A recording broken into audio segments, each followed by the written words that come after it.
लेकिन तीसरा स्थिति है, जीवन है उसका पता नहीं और संसार नाशवान है इसका पता नहीं।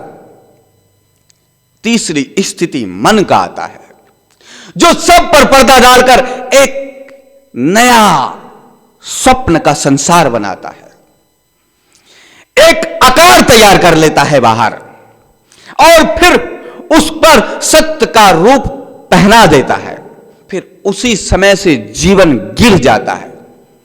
इसलिए जब वो संत कह रहे थे मुर्दा घर कहां है, मुर्दा घर कहां है,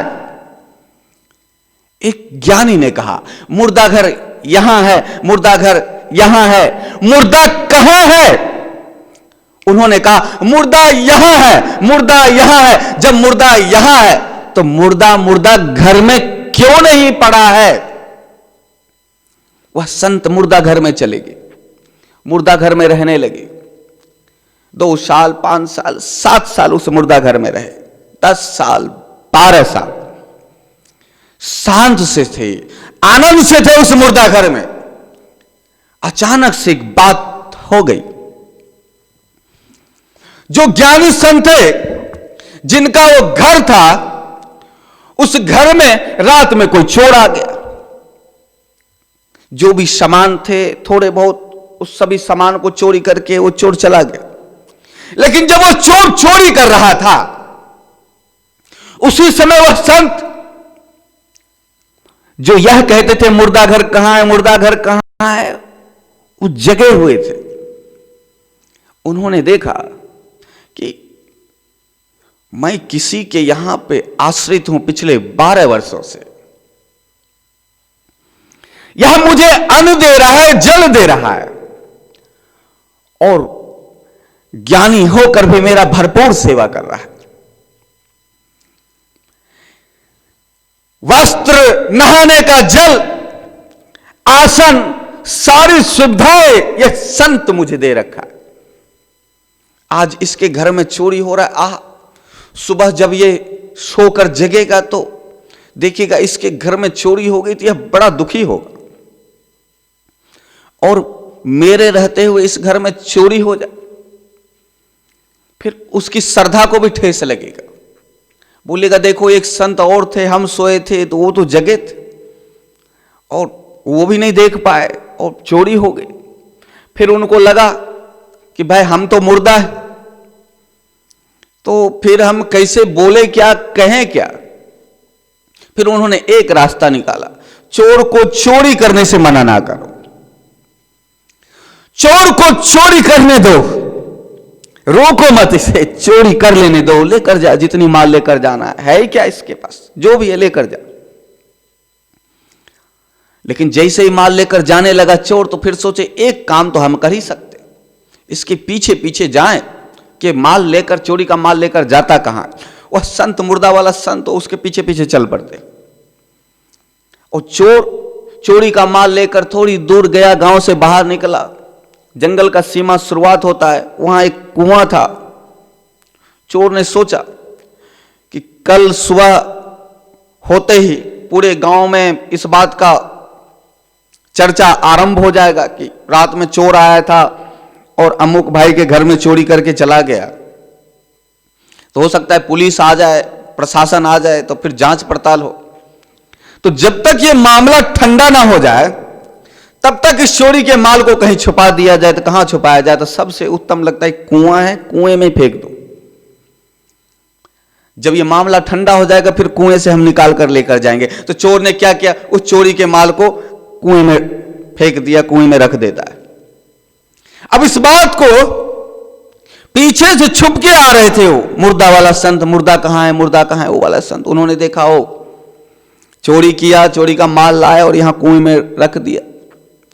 बड़े प्रसन्न हुए, चलो माल का तो पता चल गया, और चोर वहां से भाग गया।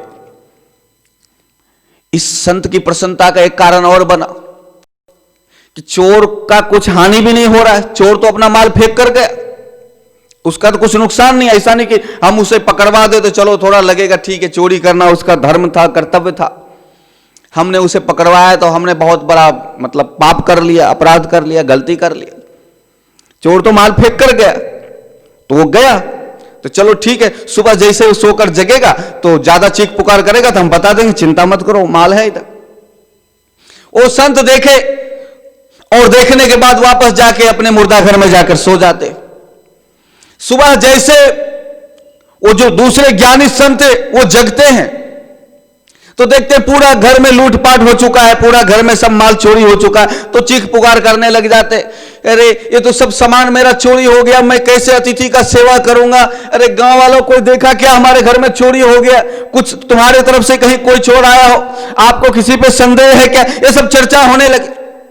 और जो ज्ञानी संत थे रोने लगे और वो और जोर जोर से रोने लगे।